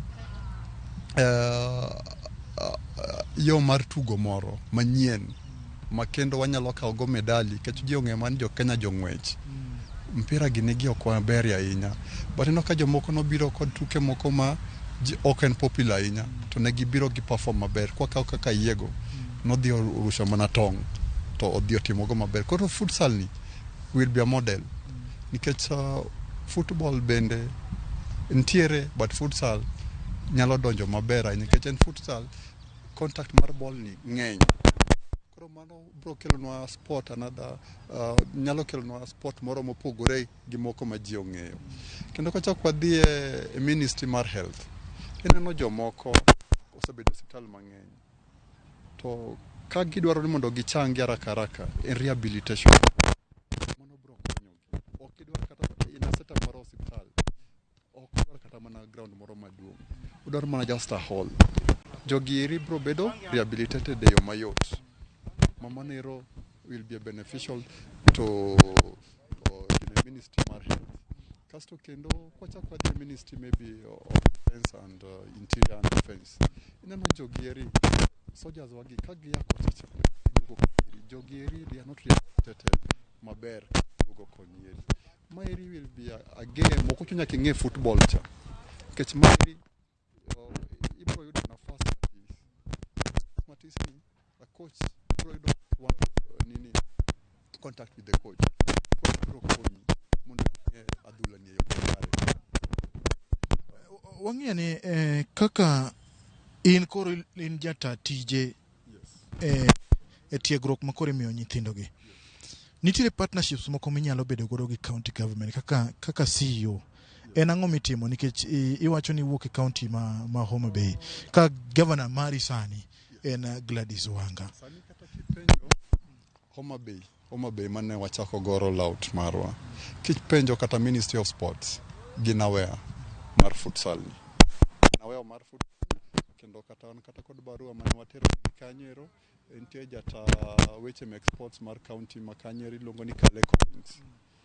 Ong'eyo maber weche futsal ni kendo warito mana appointment mondo mi wadhi e county. Mokwongo nwachako gi county moero adhula ahinya. Nwachako gi counties mentiere e region mar Nyanza mokwongo, kaso wadhi e counties mar Mombasa kod Nairobi kaeri. Magi county mano wacho ni bro pioneer mar tugo mar adhula ni. Nikech wase make contacts mano en gima wadhi roll go out mondo okete skunde, kaso bang' kete skunde, kaso ka league ni chakore wadwaro ni team at least team ka team nyaka ya e county achiel. Nikech league wa plan mondo wachak league marwa ka chakore dwe mar achiel higa mabiro. Mane kaka wapango. Nikech kendo entiere yore mwasetudore kod jomoko maya oko, owinjore obiro train wa jowa, obiro train coaches manyalo miyo jogi certification mar tugo futsal ni. Joma puonjo jopuonjre mek futsal. Koro jogi koya oko kocha obiro otiegonwa jowa, mano biro miyowa mijingo kendo weche gi bro landore maber. Koro maere momiyo wadwaro ni mondo wa partner kod county governments, Ministry of Sport and Education mondo sponsor okelnwa jogi eri wariwre kodgi mondo ka jogi obiro wayudo yot mondo jogi obiro trainwa jogi eri mabiro endeleza adhula ni e pinje gine me counties gi. Kopogore gi mano wan kod tournaments bende mwa organize friendlies. Apa mana ka jatenda no bende no wacho kaeri entie jok moya Germany gibiro higa manyien dwe mar 4 gi dwe mar 5. Jogeri ogin kata mana kendgi, jomoko bende bro ya Seychelles bo biro join wa kaeri. Koro odenwa dhi kod ground mondo popularize the game. Mano is our aim right now. We popularize the game and introduce the rules. People should also know the rules. As we popularize the game, nyaka gimbe ko waridi wanyis gi chike make futsal. Mago yere okenge mwamedo dhi. Apart from jo government, wambe watemo mondo mi wariwre kod jomoko machal kaka sponsors like these betting firms, interested parties. Chakre waseyudo ji mang'eny osedwaro ni mondo watudre kodgi. To ng'eni seche moko nitie jomoko dwani utudre kodgi, gin gineno mana interest mar pesa ma gidwaro yudo.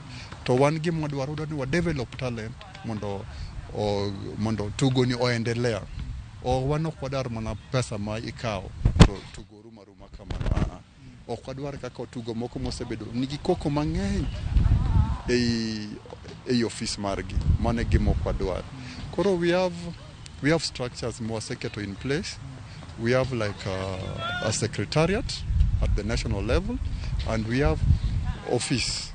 Kayarek from the national level, we have representative from every county. Office Mamalo. From every county, we have one representative. Casto office Kairi, one chairman, assistant chairman, one secretary, treasurer, organizing secretary, Kamanuero. Kwaya kanyo, secretariat ginoka gishughulika kodwecha nyingine about the policies, the structures and policies. To jomoko ka ema koro gin magishughulika kodweche mang'eny ahinya. Koro want to bobedo office kanyero kabisa mondo washughulika the structures maber mondo tugo nyoendelea. Kaya kanyero wacha kwa the counties. Wadhi region koro kaka maybe say for example Coast region. Ntie kod office mare. Coast region will have a representative from the counties. And they also have their secretary, and also they have their treasurer, Kamanoero. Casto Kachaki, their county, one called secretary, who was a representative at the region, and who was a representative, the chairman was somebody who was at the top. Kore nimchaki kele piny konieri mondo chia konieri. Kwa de dia kamano nyake ward. Koro mane okang mwaseketo gigieri mondo mi otimre yo makare. Koro kwadwari ni confusion moro bedo. Koro ka league ni chako roll out. Koro league ni wabro bedo kata mana kod county league, wabedo kata mana ward games kamano ero. But with the Ministry of Education to wabro bedo kod ball games. Moko ndalo ma ball games itugo tamara rio. Wadwaro ni tamara rio mabiro iga manyien kach bodo ka school ose normalize. Wadwaro ni games gi obed integrated into the ball games. Mage kwende mwaketon onyo timre, gik mwaketon mondo timre. Isewinjo tugo ni mar futsal en tugo ma osechakore kata na county ma Homa Bay sani bende itugie nyakwar Mogajwang. Koro gimonyalo nyisi kaka nyathi ni kod mich mar tugo mar adhula nyalo bire tugo mar futsal nikech en jotugo matugo abich kone gi kone, jotugo 4 mantiere chuny pap gi jatugo achiel ma en goalkeeper. To kapok otigo nyakoro Mogajwang adwani mondo bende awuoye kod jatugo achiel. Ing'eni ok dang' awuo kapok awuoyo kod jatugo. Adwani mondo inyisa baba ni nyingi ng'ati jakanye to tugo mar futsal ni in ichaka karang'o? Nyinga en ng'ani Jofre Nyango wod Kisumo Kisian. Futsal achako nyocha kae Big James. Tugo ni ochalo nadi? Ni tugo adhula machon ma ji 11 kuom 11 koso ichaka gima? Asetugo 11, asetugo 7 aside. Lakoro mai ma kwencha chako machiegni. Mane mantiere king'iyo tugo mar futsal ni to gima adhula mar ji 11 ka 11. Pogruok en ni futsal ka inyalo puonjori passing, control, skills, gik mang'eny nikech un ji abich e pap. Koro in gi space mar timo gigo eko te skills. Inyalo wacho nang'o ne nyithindo mapod tindo kata rawere mapod manyo thuolo bende mar donje tugo mar futsal ni, inyalo nyiso gi ang'o? Jip mane minyalo miyo gi jonyuol kaka in ng'at mapod nigi janyuol ma kinyiso ni an adhi tugo mar futsal ok openji ni man to tugo mane nikech an ang'e moro machielo cha? Joma tindo angiso gi ni tugo ni ber, futsal ni ber nikech an nitie kod join ne taneno ko ber okonyo miyo kata tindo ka concentrate gi 7 aside 11 aside I mean. Koro ka gi grow gihero mpira gi join futsal mondo wa grow gini mondo dhi mbele. Ma in go kaka in ewuon nikech nitie tuke mag World Cup mabiro, nitie mag Africa Cup of Nations mabiro, idwa chopo kanye tugo mar futsal? Futsal ni anena dhi mabor ka lori coach ma wan go en serious kodwa, wabe wan serious kaka players. Aneno kwa dhi mabor, wadhi chopo mabor nikech M9 mondo achop maju, chop malo adhi mabor gi futsal. Jotugo kaka Michael Olunga Gerenyo dhi e klepe ma oko king'iyo akene jahera mar club mane nikech ang'ene jo Kenya ng'ato nyaka bed gi club mane. Ineno ka jatugo enyiewo kowuok e club ni kadhi e club ni. Be in gi lek moro chieng' moro kata na e club moro matugo piny mar Jerman matugo tugo mar futsal ni idonjie? An gi lek, an gi geno na chieng' moro abro donjo kalure gi kaka ji commit seriousness mara gi tugo mara bende aketo bidii Erokamano nyakora moga jwang kaka iwinjo no tugo ni en tugo manyangafu tugo mamit aduwa kendo ka in kod thuolo mar tugo ni kaka producer mar Jalango wacho ga pile ni ma en thuolo mwakelo ni gaira Ramogi TV mar ng'eyo tuke mopogore nikech ma e gino mwatimo wadono mondo wager tuke ma ji ok ong'eyo kendo manyalo miyo dhano kata jonyuol thuolo mar tero nyithindgi e tugo mopogore kowuok e odi no dhi tugo mar futsal kik piny ni mano tang'o ne governors mag counties makaluo kamoting'o Gladys Wanga, kamoting'o Chila Yako, kamoting'o Anyang' Nyong'o, Professor, kamoting'o James Orengo. Kwayo mantiere en ni seche ma ugero pewe mag adhula bende gere uru pewe mag tuke machalo kaka futsal, tugo mar abasidi, tuke mag rugby mondo mi mich mantiere e kind nyithindo oger duto ok en mana adhula kende. Nikech adhula Harambee Stars cha beonge kuma tinde ni wacho ni Harambee Stars ne gitugo mane ya jowadwa nikech futsal gidhi e World Cup. Nyakora moga jwang ma en Ramogi TV nyinga en James Oponda kawuok e alap ma Jamhuri Grounds.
The league tables are taking shape.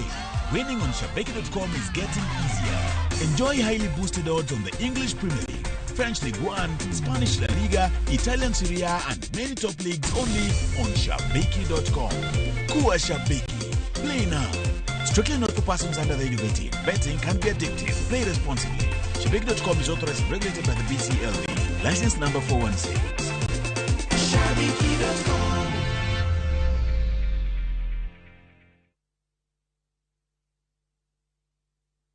Olive Limited yango nuna Serian Ridge Phase 3 egwenge makimuka Ngong apaya mar Ngong Suswa. One code title deeds moikre beacons mosegur yor mapa maber e kindgi chiel moluoro gi te pi stima kendo en but skul ma sirikal kod alwora mokwe. Magi duto de nengo masling 650 kende. Lo madirom 50 by 100 kata an 1/8 of acre. Tudri kodwa e namba mar 0704-300-300 modi makom kata kar bit e nyasi mar yawo gi ayanga manotimre 19